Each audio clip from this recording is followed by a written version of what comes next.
좋으신 하나님, 좋으신 하나님, 좋으신 하나님, 참 좋으신 나의 하나님. 우리의 기도를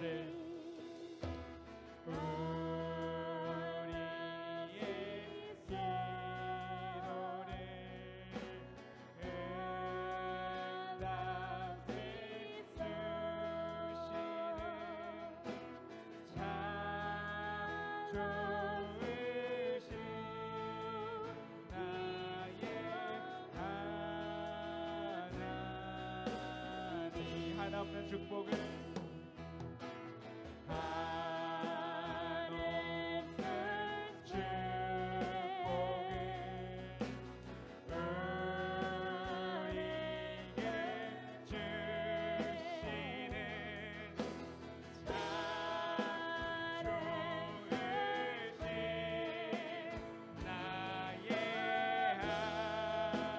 좋으신 하나님, He's so good. 좋으신 하나님, 좋으신 하나님, 참 좋으신 나의 하나님, 참 좋으신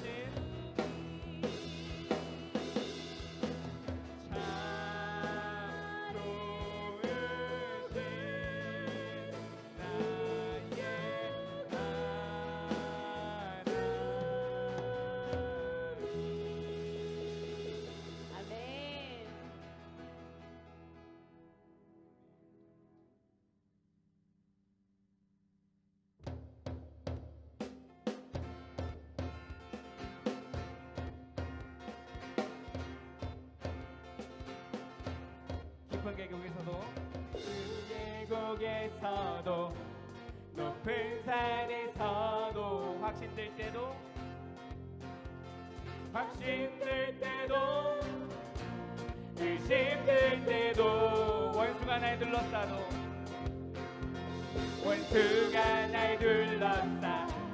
지쳤을 때도 찬양의 능력으로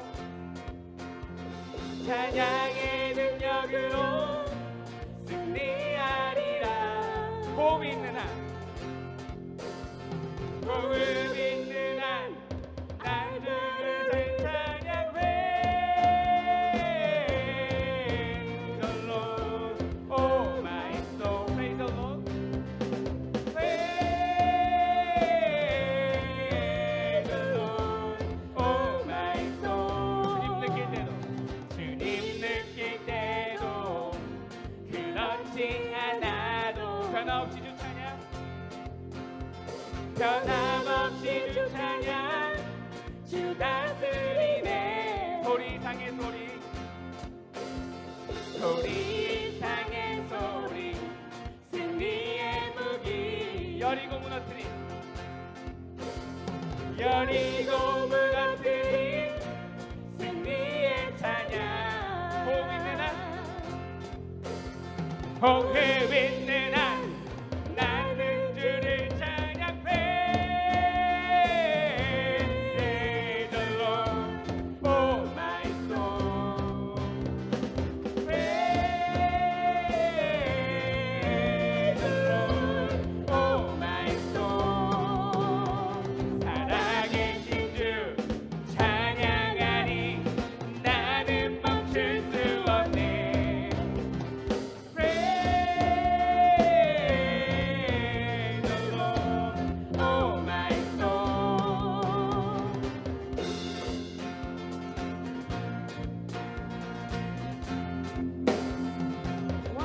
지존하신 주 통치하시네. 무덤이 계시고 부활하셨네. 진실하신 주 진실하시네. 온 위대한 한 번 더 고백할까요? 지존하신 주 통치하시네 무너미 계시고 부활하셨네 신실하신 주 신실하시네 오직 위대하신 주 경배해 Praise the Lord oh my soul Praise the Lord oh my soul Praise the Lord oh my Praise the Lord. Praise the Lord oh my soul 살아계신 주 찬양하리 나는 멈출 수 없네 살아계신 주 찬양하리 나는 멈출 수 없네 Praise the Lord oh my soul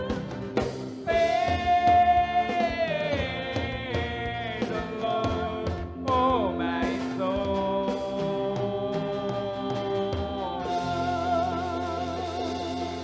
아멘.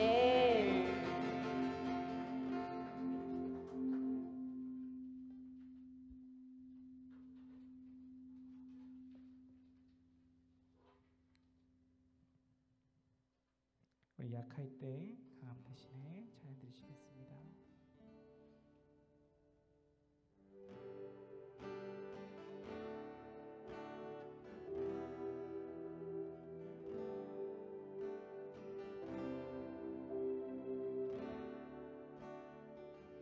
약할 때 강함 대신에 You are my strength 대신에 You are my 죄가 되신 주 You are 내 모든 것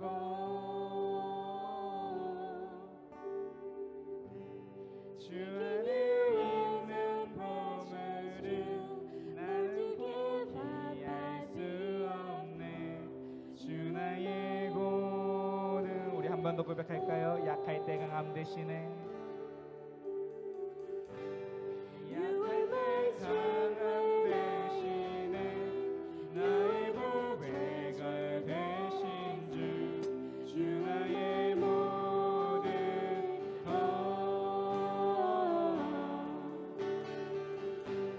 주 안에 있는 보물을 나는 포기할 수 없네 주 나의 모든 것 예수 어린 양 예수 어린 양 존귀하신 내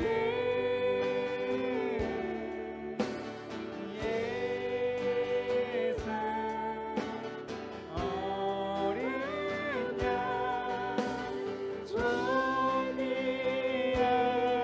존귀하시는 십자가 죄사 하셨네 십자가 죄사 하셨네 주님의 이름 찬양해 주 나의 모든 것 쓰러진 나를 세우고 쓰러진 나를 세우고 나의 빈자를 채우네 주 나의 모든 것 예수 예수 어린 양 예수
천부의 의지 없어서 찬양 드리실 텐데 건강이 허락하시면은 다 같이 일어나셔서 찬양 Go ahead and stand 드리시겠습니다. up and sing this last song.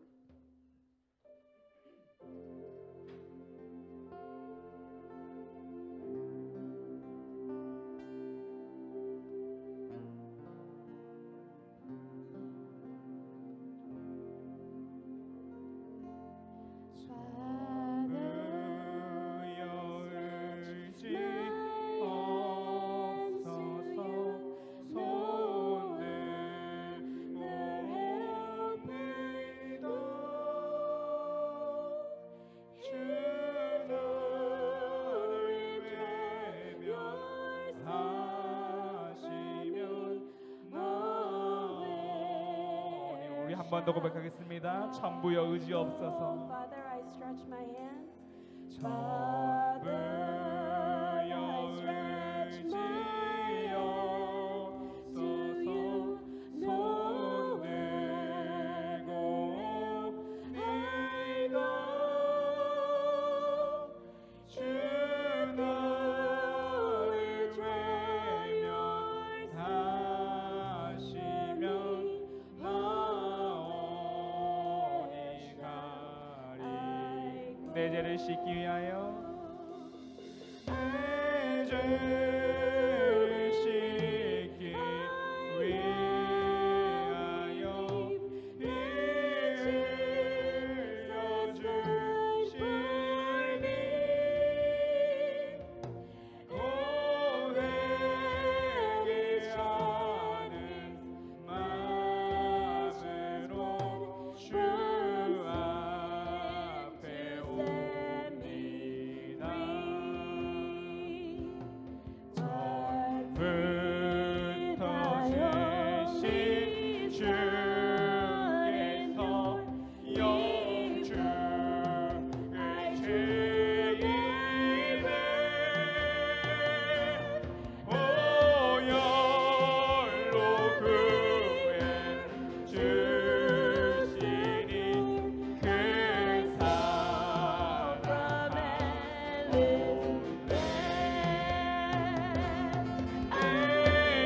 애들을 씻기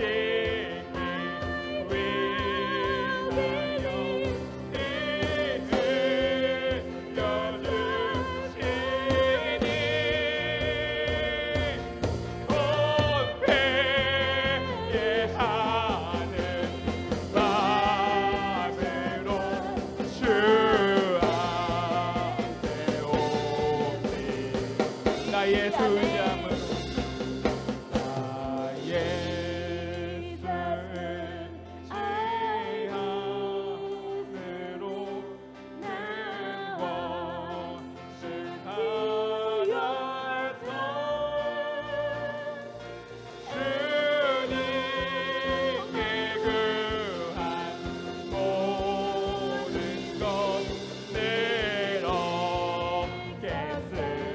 내놓겠습니다. 내 죄를 짓기 위하여 내 죄를 짓기 위하여 내 흘려주시니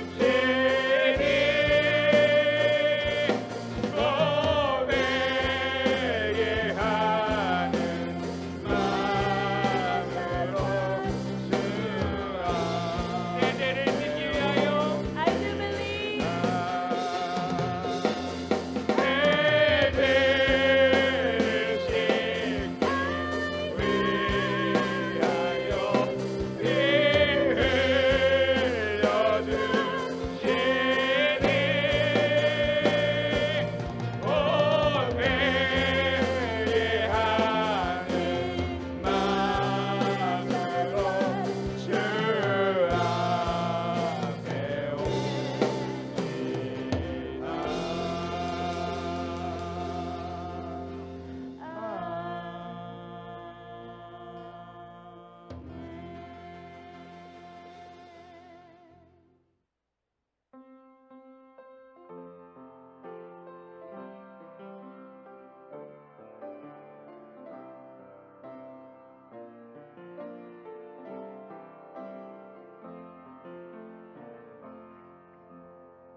제가 2026년 새해에 들면서 우리 예배 순서 가운데 몇 가지 변화를 좀 주었습니다. 무엇이냐면 예배 순서 가운데 제가 10계명 낭독 순서를 넣었고 또 주기도문으로 예배를 마치는 그렇게 예배를 좀 변경해 보았습니다. 왜냐하면 제 생각에 기독교의 중요한 핵심 세 가지가 있는데 저는 그게 사도신경, 주기도문, 10계명이라고 저는 생각을 합니다. 이것은 굉장히 우리 신앙에 있어서 중요한데 이 사도신경은 지난번에도 말씀드렸지만 기독교 신앙의 핵심, 다시 말하면 기독교 교리의 핵심입니다.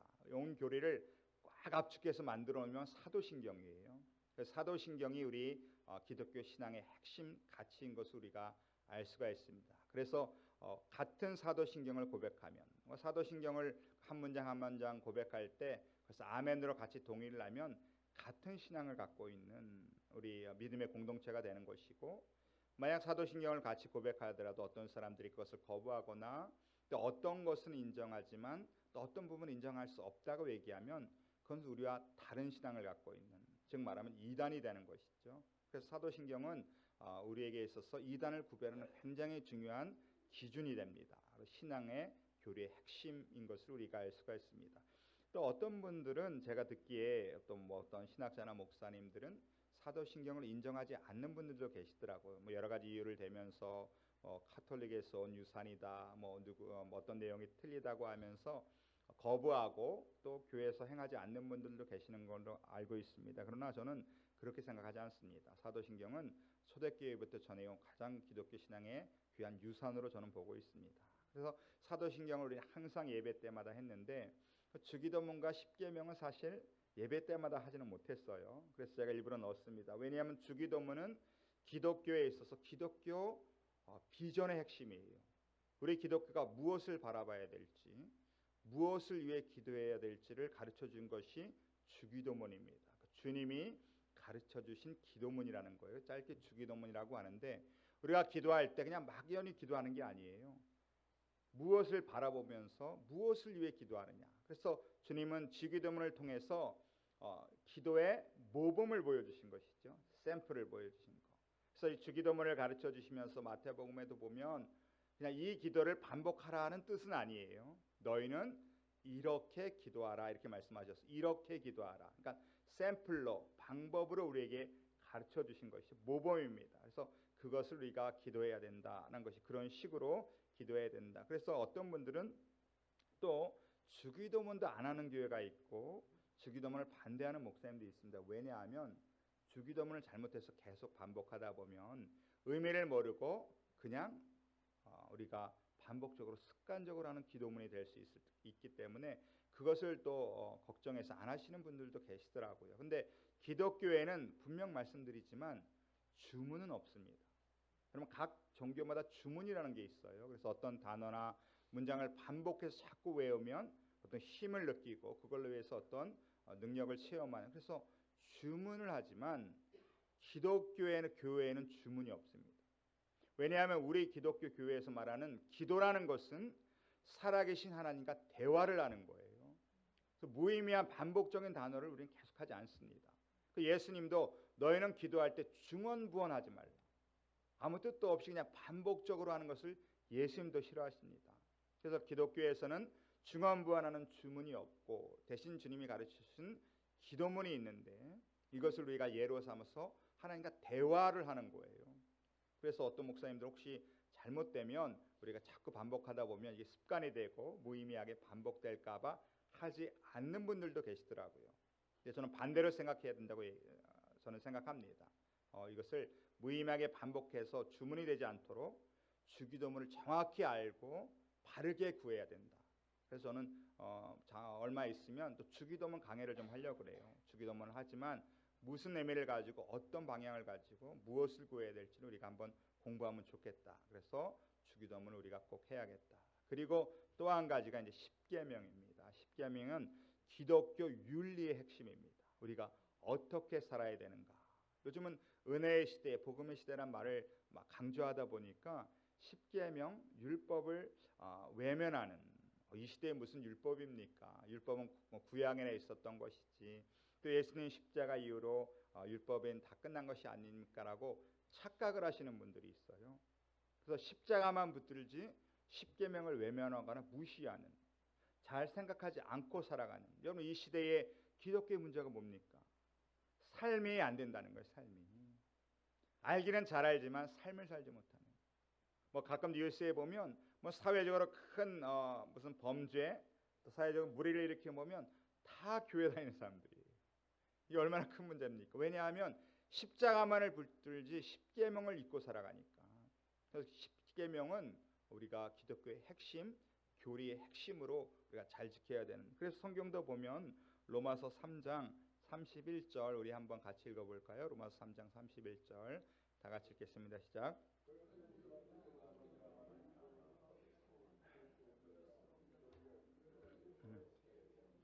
예, 믿음,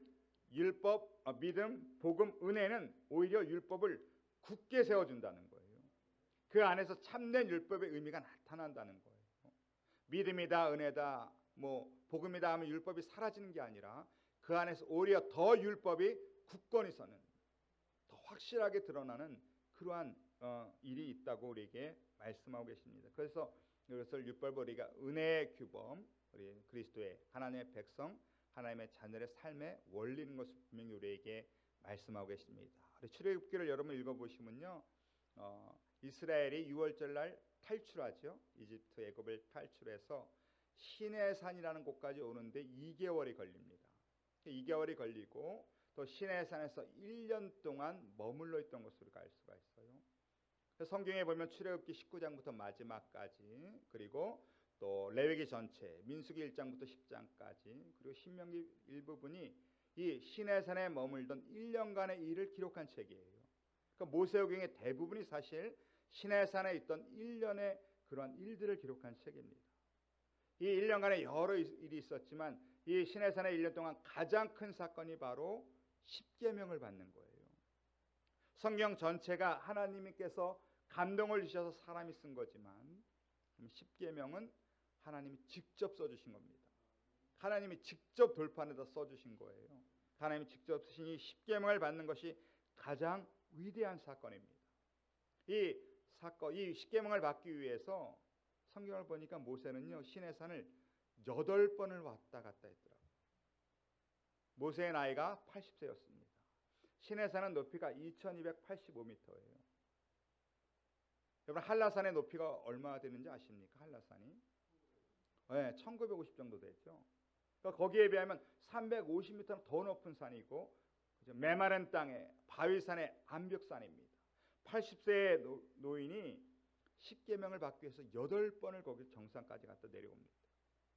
그리고 그냥 받은 게 아니라 금식을 하시는데 40일 단식을 하셨습니다. 단식이란 말은 밥도 떡도 먹지 않지만 물도 안 먹는 거예요. 완전 단식이죠. 사람이 물을 안 먹고 40일을 산다, 이건 거의 불가능하죠. 40일 단식을 3번, 적게도 2번 하셨습니다. 성경 해석에 따라 다른데 적어도 2번, 3번 정도 하신 것 같아요. 생각해 보십시오. 80세의 노인이 하나님의 말씀을 받기 위해, 십계명을 받기 위해서 8번 산에 오르고, 그 중에 적어도 80일을, 많게는 120일을 완전 단식을 하면서 그 말씀을 받아온 그 유명한 십계명이 있다는 거. 이건 인간의 힘으로 불가능하죠. 하나님의 강권적인 역사가 있었다는 거예요. 그렇게 하나님께 받은 십계명이 바로 오늘 출애굽기 20장 그리고 신명기 5장에 나타나 있습니다. 이 두 군데에 나타나 있어요. 우리가 율법이라고 하면 첫 번째는 구약 전체를 율법이라고 얘기할 때도 있습니다. 그래서 구약 전체. 그래서 구약을 따지면 유대인들은 토라 해서 모세오경을 토라라고 하고, 예언서라고 해서 네비임이라고 하고, 또 뭐 성문서라 케투빔이라고 얘기해서 그 앞글자만 따서 타나크라 그래요. 타나크. 그래서 율법하면 구약 전체를 의미하기도 하고, 또 율법하면 모세오경 토라에 있는 율법 613가지를 의미하기도 합니다. 그러니까 신학자들이, 유대인 학자들이 모세오경, 창세기부터 출애굽기, 레위기, 민수기, 신명기를 다 연구해서 거기에서 모든 하나님의 명령을 뽑아 보니까 총 613가지가 나오더라는 거예요. 그러니까 365가지에 하지 말라, 248개에 하라. 이걸 다 합치니까 613가지가 되는 거예요. 그래서 이걸 율법이라고 얘기를 하기도 하고, 또 율법을 좀 더 작게 얘기하면, 핵심을 얘기하면 10계명입니다. 10계명이 또 율법을 나타내는 계명으로 우리에게 나타내고 있습니다. 우리가 10계명으로 얘기할 때 10계명을 두 개로 나눌 수가 있죠. 오늘은 10계명의 서론이에요. 서론이니까 좀 지루할 수도 있고 할 수도 있지만 여러분 한번 들어보십시오. 10계명을 두 가지로 나눌 수 있어요. 하나님과 관련된 계명, 인간과 관련된 계명. 1계명, 보통 1계명부터 4계명은 하나님과 관계된 계명이다 이렇게 생각을 하고, 우리가 5계명, 내 부모를 공경하라부터 또 내 이웃의 것을 탐내지 말라 10계명까지를 사람에게 관련된 계명이다 이렇게 나누기도 합니다. 근데 유대인들은, 그런 정통 신학자, 뭐 루터나 칼바르트라는 사람, 이런 신학자들은 5계명을 하나님과 관련된 계명으로 바꿔야 된다는 거예요. 글로 나눠야 된다는 거예요. 내 부모를 공경하라가. 왜냐하면 성경에 보면 부모는 하나님의 대리자입니다. 하나님을 대리해서 자녀들을 믿음과 말씀으로 양육시킬 책임이 있고, 자녀들은 부모를 통해서 하나님을 깨닫게 되고, 또 하나님의 축복을 부모를 통해서 주기 때문에 부모가 하나님의 대리자 역할을 하는 거예요. 그래서 하나님과 관련된 계명으로 넣자. 또 한 가지는 10계명을 자세히 보시면 1계명마다 하나님 꼭 이 말씀 말했어요. 나는 너의 하나님 여호와다. 그렇기 때문에 나 외에 다른 신을 섬기지 말라. 나는 너의 하나님 여호와다. 그렇기 때문에 우상을 만들고 섬기지 말라. 나는 너의 하나님 여호와다. 그렇기 때문에 내 이름을 망령되이 일컫지 말라. 나는 너의 하나님 여호와다. 그렇기 때문에 안식일을 거룩히 지키라. 그리고 나는 너의 하나님 여호와이기 때문에 너의 부모를 공경하라. 1계명부터 5계명까지는 항상 나는 너의 하나님 여호와다는 말씀을 꼭 넣으세요. 6계명부터는 뭐예요? 살인하지 말라, 간음하지 말라, 도적질하지 말라, 그죠? 거짓 증언하지 말라, 이웃의 것을 탐하지 말라. 6계명부터 10계명은 나는 너의 하나님 여호와란 말이 빠져 있어요. 간단한 명령문만 나온다면. 그래서 1계명부터 5계명 나는 너의 하나님 여호와다라는 말씀이 있는 것을 한데 묶고 아닌 것을 묶어서 그렇게 또 분류하시는 학자들과 또 목회자들도 있습니다. 근데 중요한 것은 5계명이 하나님에 관한 계명이냐 사람에 관한 계명이냐 이건 별로 중요하진 않아요. 내용이 중요한 것이죠. 너의 부모를 공경하라. 그리하면 하나님 주신 약속이 뭡니까? 너가 땅에서 잘 되고 장수하리라. 여러분 믿으십니까? 우리가 원하는 게 뭡니까? 여러분의 기도를 대부분 들어보면 하나님 잘 되고 오래 살게 해주세요. 그건 여러분 기도 안 해도 돼요. 뭐만 하면 돼요? 부모를 공경하면 되는 겁니다. 그건 하나님의 약속이에요. 그건 구해서 얻는 게 아니라 부모를 공경해서 얻는 거예요. 목사님 우리 부모는 다 돌아가셨는데요. 그럼 어떻게 합니까? 교회에 어른들이 있잖아요. 교회 연로하신 장로님 권사님들 계시잖아요. 교회 영적 리더들이 있잖아요. 공경하면 동일한 축복을 받는다는 거예요. 그래서 우리에게 10계명을 주셨다는 것입니다. 10계명을 왜 주셨을까? 오늘 그걸 좀 생각해 보려고 그래요. 왜 그러면 10계명을 주셨을까? 성경적으로 보면 첫 번째는 우리에게 생명을 주기 위해서 주셨다는 거예요. 우리 레위기 18장 5절 한번 읽어볼까요? 레위기 18장 5절.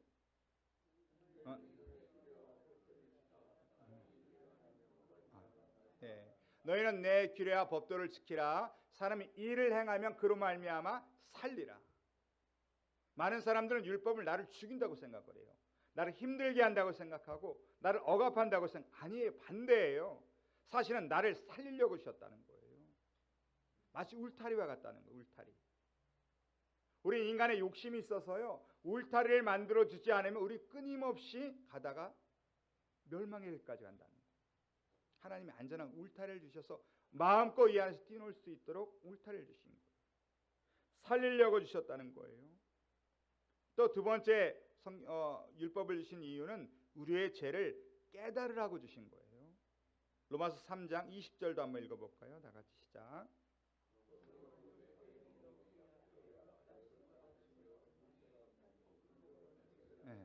율법의 기능은 두 번째 기능은 이거예요. 죄를 좀 깨달으라는 거. 죄를 발견하는 거. 너는 죄인이야 라는 것을 좀 깨달으라는 것입니다. 하나님의 말씀이 아니면 내가 죄인이라는 것을 깨닫지 않는다는 거예요.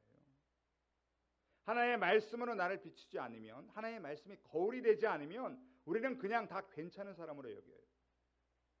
저 사람 보니까 나는 괜찮아. 저 사람 보니까 나는 그래도 훌륭해. 저 사람 보니까 나는 하나님이 이뻐할 만해. 다 그렇게 생각한다는 거예요. 우리는 남과 나를 비교할 때 나보다 못한 사람이랑 자꾸 비교를 해요. 이 정도면 그래도 괜찮지. 이 정도면 그래도 나쁘진 않지. 그러나 나를 평가할 때 다른 사람이 아니라 말씀으로 나를 평가해 봐야 된다는 거예요. 그래야 정말 내가 얼마나 죄인인지. 십계명만 해도 그냥 살인하지 마, 간음하지 마, 그 말씀만 가지고 있다면 그 정도는 아니잖아. 내가 그렇게 악하진 않잖아. 하지만 예수님은 뭐라고 얘기합니까? 살인하지 말라 그 말에 매이지 말고 너가 형제를 미워하면 어떻게 된다? 이미 살인자라는 거야. 난 간음하지 않았으니까. 그러나 너가 이성을 보고 음욕을 품고 있으면 너는 이미 간음한 것과 똑같다는 거예요. 형제에게 욕을 하면 너는 지옥불에 떨어진다는 거예요. 그러면서 더 무서운 말씀하시죠? 너의 눈이 죄를 범하면 어떻게 해라? 눈을 확 뽑아버려라. 그냥. 네 손이 죄를 범하면 어떻게? 손을 잘라버려라. 그냥. 발이 잘못하면 발도 찍어버려라. 만약 예수님의 이 말씀대로 하면 평생의 죄는 둘째치고 지난주 한 주만 생각해도 여러분 여기 온전한 몸으로 오실 분이 많지는 않을 거예요. 그죠? 예. 저도 온전한 몸으로 설교 못할 거예요. 율법은 그거예요. 너 죄인이야. 마치 율법은 엑스레이와 똑같아요. 엑스레이의 기능이 뭐 하는 겁니까? 뼈가 어디가 부러졌는지를 찾아내는 게 엑스레이. 근데 바보 같은 사람들은 율법을 잘 지키면 구원을 받는다고 생각한다는 거예요. 율법 하나님 말씀을 다 지키면 난 구원받아. 이 말은 뭐냐 하면 엑스레이를 많이 찍으면 부러진 뼈가 붙는다고 착각하는 거예요. 그럼 엑스레이를 많이 찍으면 뼈가 붙습니까? 아니죠. 엑스레이 아무리 찍어도 뼈는 안 붙어요. 엑스레이는 그냥 기능이 뭐냐? 여기가 너 부러졌어. 너는 이게 약점이야. 넌 이게 너의 큰 문제야. 그걸 찾아주는 거예요. 그럼 여러분 엑스레이를 찍고 뼈가 부러진다 알면 그 다음 뭐 해야 됩니까? 엑스레이를 계속 찍는 게 아니라 고쳐야 돼요. 어디 가서 고쳐요? 고치는 건 십자가에 가서 고친단 말이에요. 엑스레이로 우리 연약한 죄성을 찾아내고 고치는 건 십자가. 그래서 세 번째 기능이 뭐냐? 예수님을 의지하게 만든다는 거예요. 갈라디아서 3장 24절 읽어보겠습니다. 시작. 이같이 율법이 우리를 그리스도께로 인도하는 초등교사가 되어 우리로 하여금 믿음으로 말미암아 의롭다함을 얻게 하려면, 율법을 지켜서 의롭다는 건 착각이라는 거예요. 이거 지켜서 하늘나라 가는 거 아니에요. 여러분 율법을 여러분 하나님 말씀대로 살려고 노력을 안 하니까 내가 얼마나 죄인인지 모르는 거예요. 이 율법을 통해서 내가 죄인임을 깨달으면 그래서 십자가를 가는 거예요. 그래서 예수님 붙잡는 거예요. 마치 초등교사가 뭐냐 하면 예전에 노예들이 종들이 주인의 아들을 손을 잡고 서당까지 학교까지 데리고 왔다 갔다 하는 그 사람이 초등교사, 몽학선생이라고 하잖아요. 율법이 그거 하는 거예요. 너 죄인이니까 이제 예수님한테 가자. 너 죄인이니까 이제 주님 붙잡고 십자가 붙잡고 살아나자 라고 하는 게 율법의 기능이래요. 우리에게 생명을 주고, 이 생명이라는 것은 오래 살게 하는 그런 게 아니에요. 이 생명을 준다는 얘기는 하나님과의 바른 관계 속에서 풍성한 삶을 사는 거예요. 그래서 너를 살려주려고 준 거야. 너가 죄인이라고 깨달으라고 준 거야. 예수님 찾으라고 준 거야. 그런데 문제는 이 좋은 율법은 좋은 거예요. 좋은 율법인데 지킬 힘이 없다는 거예요. 우리는. 그래서 오늘 하나님께서 지키는 방법, 오늘 출애굽기를 통하여서 십계명 주시기 전에 하나님 먼저 주신 말씀, 십계명 하나하나 가르쳐 주기 전에 오늘 1절 2절을 먼저 줬는데 뭐냐 하면 다시 한번 읽어볼까? 1절 2절 다시 한번 시작. 하나님이 이 모든 말씀을 말씀하여 이르시되 나는 너를 애굽 땅 종되었던 집에서 인도하여 낸 너희 하나님 여호와니라. 십계명을 가르쳐 주기 전에 먼저 주신 말씀이 나는 누구인가? 나는 너를 구원한 하나님이야. 너 죽는 걸 못 봐서 너를 살려낸 사랑의 하나님이야.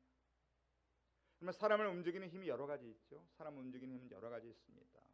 어떤 때는 강압적으로 힘으로 움직일 수도 있고, 또 어떤 사람에게는 책임감을 맡겨서 억지로 할 수도 있고. 그러나 제일 사람을 완벽하게 움직일 수 있는 힘은 뭡니까? 사랑이라는 거예요. 어느 예전에 교도소에서 체육대회가 있었대요. 체육대회가 있었는데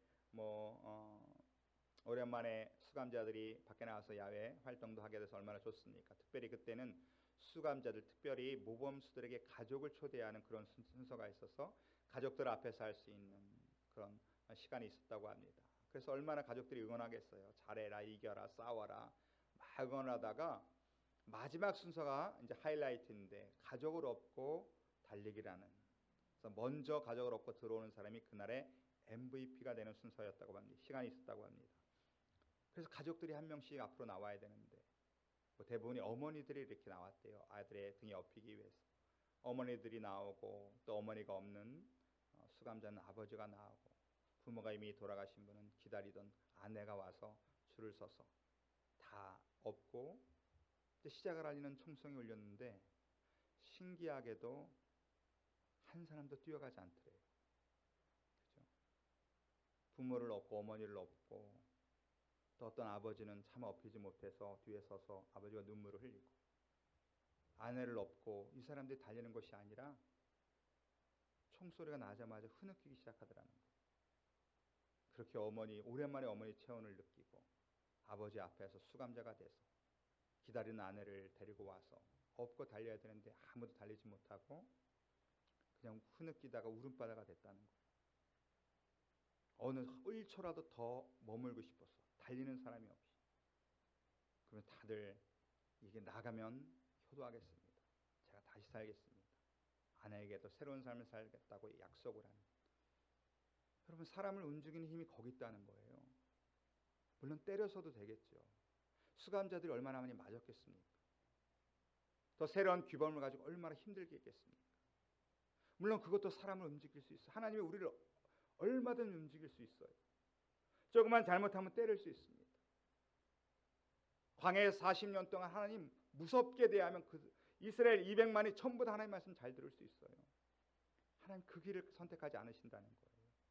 어느 때까지? 하나님의 사랑에 감동될 때까지 기다리신다는 거예요. 왜 사랑에 감동되면 요구하지 않아도, 때리지 않아도 스스로 기쁨으로 합니다. 하나님의 사랑을 알려주세요. 왜 하나님의 사랑을 여러분 모르고 못 깨닫습니까? 말씀대로 살아본 적이 없어요.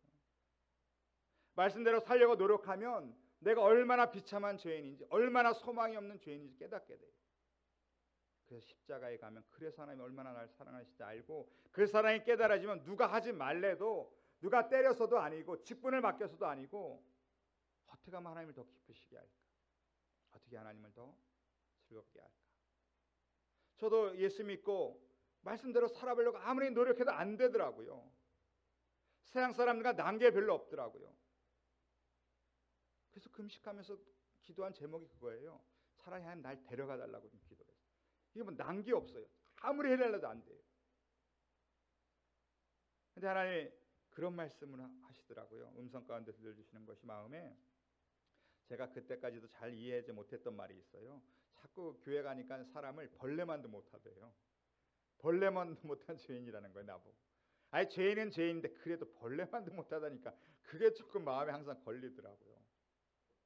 근데 하나님께서 그날 말씀해 주시는데, 하나님이 온 우주 만물을 창조하시고 모든 피조물들은 다 하나님이 만든 질서와 하나님이 만드신 뜻 가운데 다 움직인다는 거예요. 온 우주의 별들도 마찬가지고, 심지어 벌레들도 하나님의 창조의 질서와 뜻에 맞게 다 살아간다는 거예요. 오직 인간만 거역한다는 거예요.